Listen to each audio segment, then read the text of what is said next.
नाथाय नमः। ओम श्री साई नाथाय नमः। ओम श्री साई नाथाय नमः।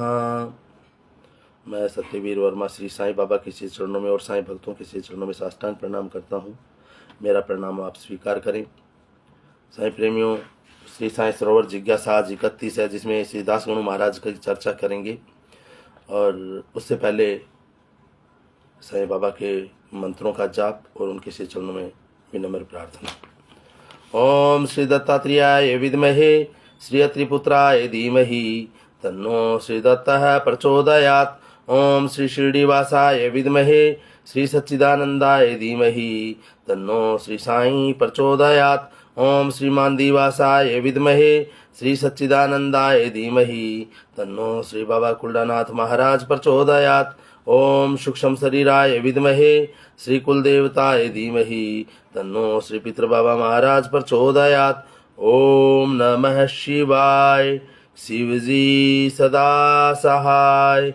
ओम नमः शिवाय गुरुजी सदा सहाय। ओम श्री साई नाथाय नमः। श्री साई सरोवर ग्रंथ के प्रथम चरण की 31वीं जिज्ञासा का शुभ आरंभ करने से पहले गिरजानंदन गणपति जी को मैं नमस्कार करता हूँ। विद्या की देवी माँ सरस्वती जी एवं शक्ति स्वरूपा माँ जगदम्बा को मैं नमस्कार करता हूँ। भगवान दत्तात्रेय के प्रत्येक स्वरूप को मैं नमस्कार करता हूँ। मेरे गुरु महाराज श्री बापू महाराज टाट को मैं नमस्कार करता हूँ। सच्चिदानंद सत्स्वरूप परम ब्रह्म परमात्मा श्री साईं बाबा को कोटि कोटि वंदन करते हुए उनके श्री चरणों में अपना मस्तक झुकाकर साष्टांग प्रणाम करता हूँ। मेरा प्रणाम स्वीकार करें। श्रीदास गणु महाराज, हे साईनाथ प्रभु, आपकी कृपा अमोघ वृष्टि जैसी है। इस धरती पर धनवान, गरीब, चतुर, पंडित, ज्ञानी, ध्यानी, योगी, मूर्ख, मलिन, विख्यात, कवि, लेखक, कलाकार इत्यादि सर्व मनुष्य अपनी मति और गति के अनुसार आपके चरण में मस्तक झुकाते हैं। हे साईं, मैं सौगंध पूर्वक कहता हूं कि आप जैसा मेरा कोई दूजा स्वामी नहीं है। मुझे आप पर पूर्ण श्रद्धा है। हे साईनाथ, जाने अनजाने में मैं आपका स्मरण करने का, आपका कल्याण करने वाले स्वामी हो। आप मेरा कल्याण करने वाले हैं। अगर मैं अनजाने में मैं भूल भी जाऊं तो आप मेरा हाथ को थामे रखते हो। प्रभु, आपसे दयालु और कोई प्रभु हो ही नहीं सकता। इसलिए मैं आपके श्री चरणों में पूर्णतः समर्पित हूं। हे साईनाथ, आपने राम अवतार में भालू वानर जैसे प्राणी को सुमति दी थी, तो हे बाबा, मेरे जैसे कुसेवक की प्रीति को भी निभा लेना। हे साईं बाबा, दासगणु महाराज की कथा सभी प्रकार से निर्दोष और कर्णप्रिय बनाना। दासगणु महाराज का मूल नाम श्री गणेश दत्तात्रेय सहस्त्र बुद्धे था। दासगणु महाराज के ऊपर सरस्वती माता की कृपा थी। वो ज्यादा पढ़े लिखे तो नहीं थे, फिर भी शीघ्र वक्तृत्व एवं शीघ्र कवित्व की उन्हें ईश्वर से प्रतिभा मिली थी। तुरंत बैठे बैठे वो कविताएं बना देते थे और तुरंत बैठे बैठे ही वो वाक चातुर्य में बहुत निपुण थे। तुरंत हाजिर जवाब। वो बहुत विवेकशील थे, जो कि उन्हें भगवान से, वो बोलते हैं ना, बाय बर्थ जो भगवान की कृपा होती है, वो चीज दासगणु महाराज के साथ थी। दासगणु महाराज की वाणी बहुत मधुर थी। मां सरस्वती उनकी जुबान पर विराजती थी और प्रेमपूर्ण थी एवं कंठ सुरीला था। अग्नि विनाशकारी भी होती है और यदि यज्ञ कुंड में अग्नि जलाई जाए तो देवों को प्रसन्न करने के लाभ देने वाली भी होती है। सरस्वती माता की प्रसन्नता का सदुपयोग की बजाय दासगणु महाराज लावणी अर्थात महाराष्ट्र के लोक नृत्य का एक प्रकार है, जिसमें वे अभिनय के जरिए कथा प्रदर्शित की जाती है। बवाई में प्रयोग होने वाले गानों का गायन करते थे। दासगणु महाराज अहमदनगर जिला के नांदेड़ गांव के रहने वाले थे, परंतु मुंबई में धुलिया जिला के पुलिस विभाग में थे। दासगणु महाराज की नौकरी जामखेड़ा गांव में थी। दिन में ड्यूटी करते और रात्रि में भवाई, कवाली, नाटक जैसे तमाशा में गाना गाने का काम करते थे। तब के जमाने में मुंबई और निजाम हैदराबाद की सीमाओं पर लुटेरों का बहुत भय रहता था। एक लुटेरा था काना नायक भील। काना भील लुटेरा। काना भील एक खूंखार लुटेरा था जिसने अनेक निर्दोष लोगों की हत्या की थी और कई लोगों को लूटा भी था। कान्हा भील अत्यंत क्रूर था, उसके अत्याचार से लोग त्राहिमाम हो चुके थे। मुंबई और निजाम दोनों राज्य की सरकार ने कान्हा भील को पकड़ने के लिए बड़ी रकम का पुरस्कार भी घोषित किया हुआ था, फिर भी कान्हा भील किसी की पकड़ में नहीं आता था। कान्हा भील इतना क्रूर था कि कोई भी आदमी पुलिस से मिला हुआ है ऐसी शंका भी होती तो वह आदमी की हत्या कर देता था। इसी कारण से कोई भी सरकारी कर्मचारी कान्हा भील को पकड़ने का साहस नहीं कर पाते थे। अंग्रेज सरकार का राज था, कोई लुटेरा लूटपाट के बाद कभी चैन से रह नहीं पाता। उतना खौफ लुटेरों को अंग्रेज सरकार का था कि लुटेरे लूटपाट करने के बाद किसी गाँव में महफिल की रंगत नहीं मना सकते थे, इतनी सख्त अंग्रेज सरकार थी। परंतु यहाँ तो बात ही कुछ उल्टी थी। सरकार ने लुटेरे को पकड़ने वाले को पुरस्कार देने की घोषणा की थी, लेकिन यहाँ तो कुछ गांव के लोग ही लुटेरों से मिले हुए थे। कान्हा भील ने कई हत्याएं की थी, लेकिन सरकार को यह जानकारी कौन दे कि कान्हा भील कहाँ है। अगर कोई जानकारी सरकार तक पहुंचा दे तो उसकी मृत्यु निश्चित ही है। कान्हा भील उसके घर जाकर मार देने की हिम्मत रखता था, इसलिए कुछ लोग कान्हा भील के डर से उसका साथ देते थे, अर्थात कान्हा भील को छुपने की जगह भी दे देते थे।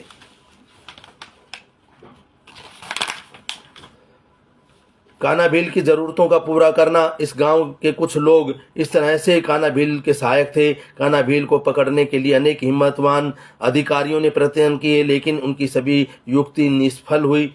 लुटेरों ने कुछ ऐसी अफवाह फैला रखी थी कि कान्हा भील के लिए मां जगदम्बा साक्षात हाजिर है, इसलिए कान्हा भील का कोई बाल भी बांका नहीं कर सकता। आखिर मुंबई सरकार ने कान्हा भील को पकड़ने हेतु एक खास समूह बनाने का तय किया। पुलिस विभाग में से हिम्मतवान और बुद्धिमान चुनिंदा लोगों के नाम की सूची बनाई गई। जामखेड़ा में एक मुसलमान फौजदार था, उनके अंतर्गत दासगणु नायब पुलिस हेड कांस्टेबल की ड्यूटी कर रहे थे, परंतु दोनों का आपस में मनमेल नहीं था। इसलिए मुसलमान फौजदार येन केन प्रकार दासगणु को मुसीबत में डालना चाहता था। सूची हेतु आए सरकार के परिपत्र से मुसलमान फौजदार को मौका मिल गया। मुसलमान फौजदार ने सोचा कि दासगणु का नाम ही इस सूची में लिख दूं ताकि दासगणु का खात्मा ही हो जाए।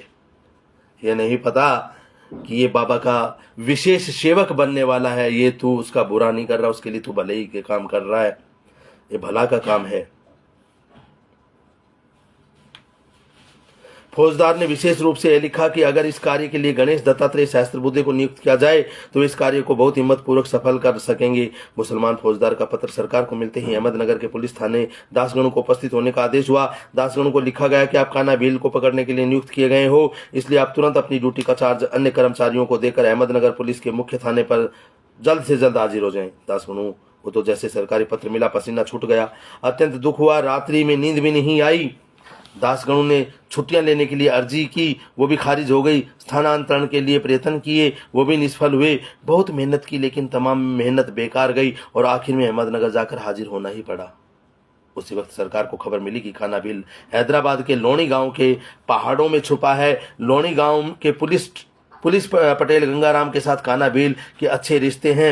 लोणी गांव की सीमा पर एक छोटी नदी बहती है, वहीं पर गोबर से लिपा भगवान श्री राम का पुराना एक मंदिर था। मंदिर के आसपास घने पेड़ थे, मिट्टी वाला कच्चा रास्ता था। इसी रास्ते से कान्हा भील गांव में आता जाता था, इसलिए डर के मारे गांव वाले इस रास्ते से आते जाते भी नहीं थे, क्योंकि रास्ता बिल्कुल ही निर्जन था, कोई आता जाता नहीं था उस रास्ते से।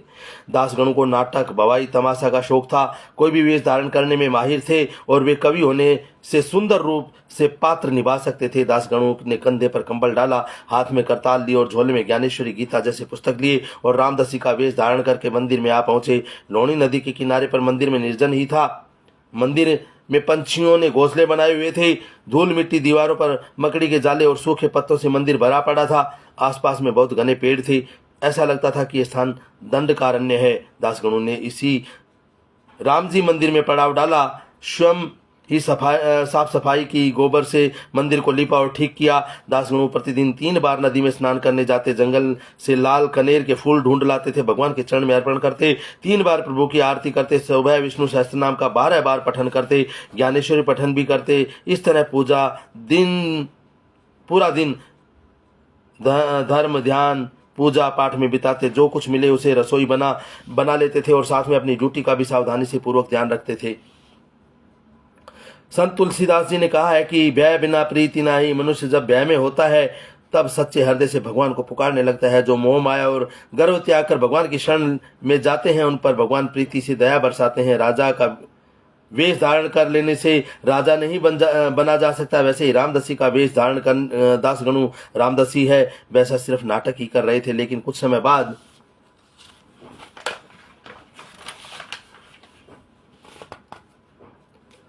भूल गए कि सरकार ने किस कार्य के लिए उनको यहाँ भेजा है। दासगणु तो सच में ही भक्ति में तन्मय हो गए। भगवान रामचंद्र जी की कृपा से पूर्व जन्म के संस्कार का उदय हुआ और बहुत ही प्रेम पूर्वक पूजा अर्चना करके आनंद का अनुभव करने लगे। दासगणु ने रामदासी का झूठा वेश धारण किया था, सच में भक्ति के रंग में रंग गए और उनका जीवन सार्थक हो गया। धीरे धीरे लोणी गाँव में यह बात फैल गई कि गाँव की सीमा में जो पुराना मंदिर है वहाँ एक संत पुरुष पधारे हैं। वो सुबह शाम पूजा कीर्तन करते हैं, इसलिए अब गाँव के लोग मंदिर में आने लगे। नैवेद्य के लिए कुछ लेकर आते और अर्पण करने लगे। गांव में एक बाल भट्ट नाम का ब्राह्मण था, वो भी मंदिर आने लगा। दासगणु के साथ अच्छी दोस्ती हो गई और मंदिर के काम में हाथ बटाने लगा। मंदिर में जो भी अनाज पैसा आता वो दासगणु इस बाल भट्ट ब्राह्मण को दे देते थे। दासगणु भक्ति में लीन रहते और अपनी ड्यूटी का ध्यान रखते हुए सभी चीज का ध्यान रखते थे। दासगणु प्रसाद में गुड़, खोपरा, मूंगफली, केला आदि जो आता था वह गांव के बच्चों में बांट देते थे। इसी तरह बच्चों से दोस्ती करके गांव में जो कुछ चलता था उसकी जानकारी भी ले लेते थे। बच्चों के जरिए गुप्त खबरें दासगणु लेने लगे। बालक तो प्रभु के अंश होते हैं, बालक के दिल में छल कपट तो होता नहीं है, जो सत्य होता है वही बोल देते हैं। बच्चों के जरिए गांव के मुख्य आदमियों के नाम जान लिए। गंगाराम पुलिस पटेल के घर परिवार की सब जानकारी बहुत कुशलता पूर्वक ले ली। गांव में दासगणु के बारे में चर्चा होने लगी कि कोई कहता है सरकार का जासूस है, तो कोई कहता है कि कोई अपराधी सरकार से बचने के लिए साधु वेश में यहाँ पड़ा है। जिनके दिल में कपट था उनको दासगणु सरकार का जासूस या साधु वेश में अपराधी लगे, और जो भक्ति से भरे हुए थे उनको दासगणु में संत के दर्शन हो रहे थे। गुणीजन कहने लगे कि विष्णु सहस्त्र नाम, रुद्री पाठ आदि संत के सिवा भला किसको आएगा, यह संत ही हैं और कोई नहीं हो सकता। अंताजी कुलकर्णी गांव का पटवारी था। अंताजी ने दासगणु की परीक्षा लेने की सोची। एक दिन दोपहर में दासगणु मंदिर में बैठकर जय सीताराम का जाप कर रहे थे। तब अंताजी मंदिर में पहुंच गया और कहने लगा कि महाराज, मुझे सरकार से पत्र मिला है जिसमें लिखा है कि मंदिर में जो साधु वेश है वो सरकारी आदमी है, उनको अच्छी सुविधा देने के लिए जिस चीज की आवश्यकता हो वह चीज उपलब्ध करा देना। इसलिए आपको जो चाहिए मुझे बता देना, मैं आपको मदद करूंगा। दासगणु आतान जी की बातों में आने वाले नहीं थे। दासगणु ने तुरंत जवाब दिया कि भला मुझे सरकार से क्या लेना देना, मैं तो साधु हूँ। दासगणु ने कहा कि आपको जो सरकारी पत्र मिला है वो किसी और के लिए होगा, आपको वहां जाकर जांच करनी चाहिए। दासगणु का यह जवाब सुनकर अंताजी चुप हो गए, लेकिन अब भी उनके मन में शंका दूर नहीं हुई। गांव के बालकों के साथ गंगाराम पटेल का बेटा सदाशिव भी मंदिर में आता था। एक दिन सदाशिव का हाथ पकड़कर दासगणु उसकी हस्तरेखा देखने लगे और कहने लगे, तेरी 2 माँ है और 3 भाई बहन है। बड़ी बहन की शादी हो गई है। यह सुनकर सदाशिव को आश्चर्य हुआ। घर जाकर उसने यह बात बताई। गंगाराम पटेल को भी भविष्य जानने की जिज्ञासा हुई। धरती पर ऐसा कौन सा संसारी वैरागी नहीं जिनको भावी जानने की जिज्ञासा उत्पन्न हो, जो भविष्य ना जानना होता हो, जो अपनी कुंडली ना दिखाना चाहे, जो अपनी हस्तरेखा ना दिखाना चाहे विशारद से, तो ऐसा शायद ही कोई आदमी मिलेगा। इसलिए गंगाराम भी अपनी हस्तरेखा दिखाने के लिए दासगणु महाराज के पास आए और बोले कि मेरे भाग्य में क्या लिखा है, मेरे को बताओ। आखिर में दासगणु महाराज बोले, तेरे भाग्य में देखने जैसा कुछ नहीं है। दासगणु के मौन से गंगाराम की तड़प और बढ़ गई। दासगणु ने कहा कि तेरे भाग्य में लक्ष्मी बहुत है, पशु जमीन जागीरी का सुख है, वाड़ी गाड़ी और नारी का सुख है, लेकिन तेरे भाग्य की रेखा बता रही कि तेरे घर में धन अच्छे रास्ते से नहीं आया। गरीबों की बददुआ तेरे धन में है, ऐसा मैं नहीं, तेरी हस्त रेखा बता रही है, और ऐसा धन कभी तुझे मुसीबत में लाकर रख देगा। आगे क्या होगा वो मेरा राम जाने। दासगणु महाराज के मुख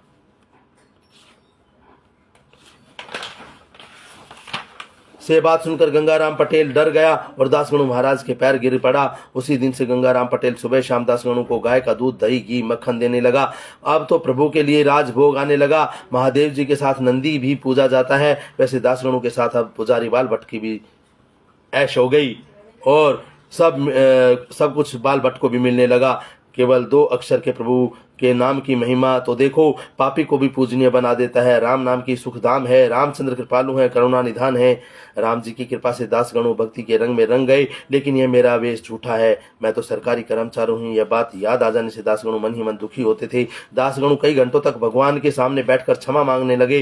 प्रभु, मुझे यह कपट करने के लिए क्षमा करो। मैं यहाँ के भोले गरीब लोगों को खुद को संत बताकर ठग रहा हूँ। प्रभु, यह गरीब भोली प्रजा मुझे संत पुरुष मानकर मेरी पूजा करे, मुझे फल फूल अर्पण करे, इन सब से अवश्य ही मेरा सर्वनाश होगा। ऐसा पश्चाताप से दासगणों की भक्ति ज्यादा दृढ़ हो गई और भक्ति में ज्यादा लीन हो गए। राम स्मरण से हृदय इतना पुलकित होने लगा कि अंतर में अपार शांति प्रसरने लगी। दासगणों को कई बार ऐसा विचार आता था कि अगर आडंबर करने से भी इतना मान मिलता है तो सच में ही सद्वर्तन से भक्ति की हो तो भगवान क्या फल देंगे।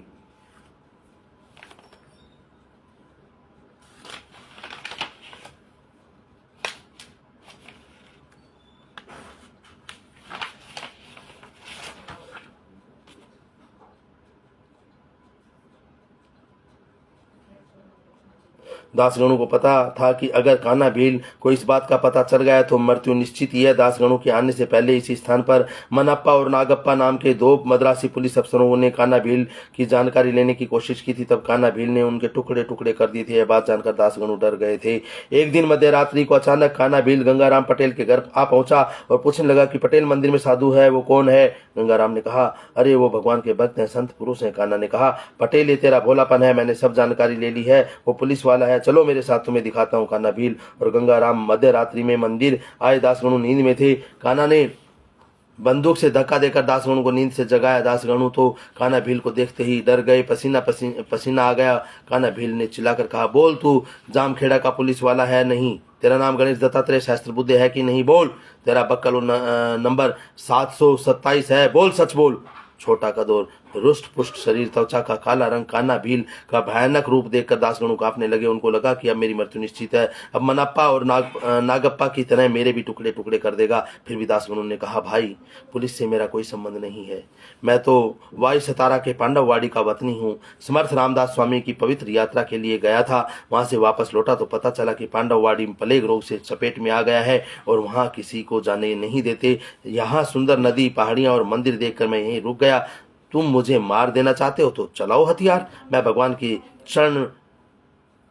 चरण मेरा सर रखता हूं और आप अपना हथियार चला देना। दासगणु ने मन ही मन कसम ली कि हे राम, मैंने सच्चे दिल से आपकी भक्ति की है, अगर मैं आज बच गया तो बाकी की जिंदगी भक्ति में व्यतीत करूंगा और पुलिस की नौकरी छोड़ दूंगा। दासगणु ने रामचंद्र जी के चरण पकड़ लिए और मस्तक झुकाकर कान्हा भील ने से कहा, चलाओ अपने हथियार, और फिर से हे राम बोलते हुए बेहोश हो गए।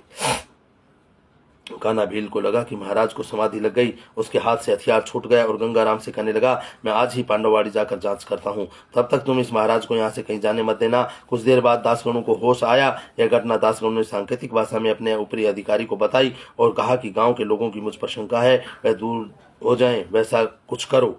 फौरन अहमदनगर से पुलिस वाले को लेकर मारुति पंडरीनाथ नाम का एक पुलिस इंस्पेक्टर लोणी गांव में आया और मंदिर को घेर लिया और दासगणु को पकड़कर मारने लगे। गालियां बोलने लगे और पूछने लगे कि बोल तू कान्हा भील का आदमी है कि नहीं। दासगणु को हथकड़ियां पहनाकर पूरे गांव में घुमाया।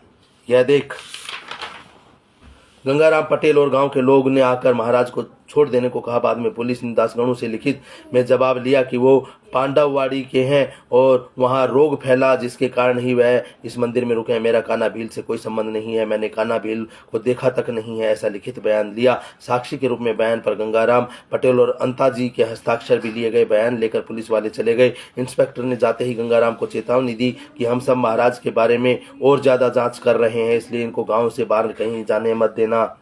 पुलिस के इस व्यवहार से गांव के लोगों को शंका दूर हो गई और यह बात कान्हा भील तक भी गई। इस खुशी में गंगाराम पटेल की तरफ से गांव के खेत में सभी के लिए खाने पीने का जलसा रखा गया। गांव वाले मिलजुल कर भोजन करें, ऐसी व्यवस्था गंगाराम की तरफ से की गई, जिसमें दासगणु को भी आमंत्रित किया गया।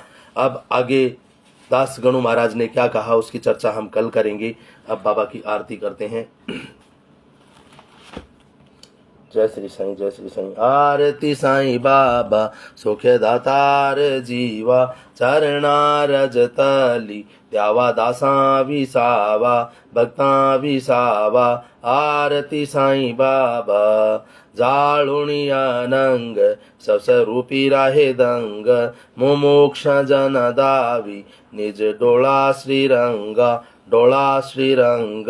आरती साईं बाबा। जया मनी जैसा भाव तया तैसा अनुभव। दाविशी दया घना ऐसी तुझी ही माव, तुझी ही माव। आरती साईं बाबा। तुमचे नाम ध्याता हरि संश्रुति व्यथा। अगाध तव करणी मार्ग दाविशी अनाथा, दाविशी अनाथा। आरती साईं बाबा। कलयुगी अवतार सगुण ब्रह्म साचार। अवतीर्ण झाला से स्वामी दत्तः दिगंबर, दत्तः दिगंबर। आरती साईं बाबा। 8 दिवसा गुरुवारी भक्त करीती वारी। प्रभु पद पावया भव भय निवारी, भय निवारी। आरती साईं बाबा। माझा निज द्रव्य ठेवा तव चरण राज सेवा। मागणेची आता तुम्हा देवादि देवा, देवादि देवा। आरती साईं बाबा। इच्छित दिन चातक निर्मल तोय निज सुख। पाजावे सत्यवीर्या संभाळ आपुली भाक, आपुली भाक। आरती साईं बाबा। सुखदातार जीवा चरणा रजतली द्यावा दासा विसावा, भक्ता विसावा। आरती साईं बाबा। शिर्डी मांजे पंढरपूर साईं बाबा रामावर, बाबा रामावर साईं बाबा रामावर। शुद्ध भक्ती चंद्रभागा भाव पुंडलिक जागा, पुंडलिक जागा भाव पुंडलिक जागा। याहो अवधे जन करूं बाबा सी वंदन, साईं सी वंदन करूं बाबा सी वंदन। गणु मैणे बाबा साईं धाव पाव माझे आई, पाव माझे आई, धाव पाव माझे आई। घालीन लोटांगण वंदीन चरणन डोल्याने पाहिने रूप तुझे। प्रेमे आलिंगन आनंदी पूजन भवेव वाळीन म्हणे नमा। तमेव माताच पिता तमेव, तमेव बंधुश्च सखा तमेव, तमेव विद्याच दृढम तमेव, तमेव सर्वं मम देवदेव। कायेन वाचा मनसेन्द्रियैर्वा बुद्ध्यात्मना वा प्रकृति स्वभावात् करोमि यद्यत् सकलं परस्मै नारायणेति समर्पयामि। अच्युतं केशवं रामनारायणं कृष्णं दामोदरं वासुदेवं हरिं श्रीधरं माधवं गोपिका वल्लभं जानकी नायकं रामचंद्रं भजे। हरे राम राम राम हरे हरे। हरे कृष्ण कृष्ण कृष्ण हरे हरे। हरे राम राम राम हरे हरे।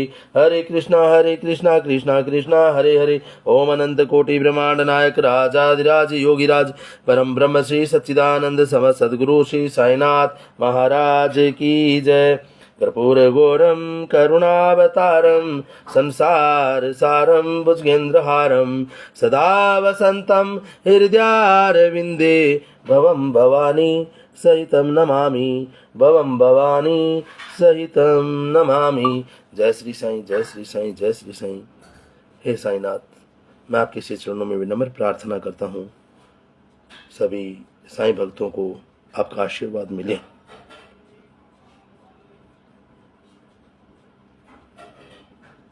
जय हो मेरे दाता की, आपकी जय हो मेरे मालिक।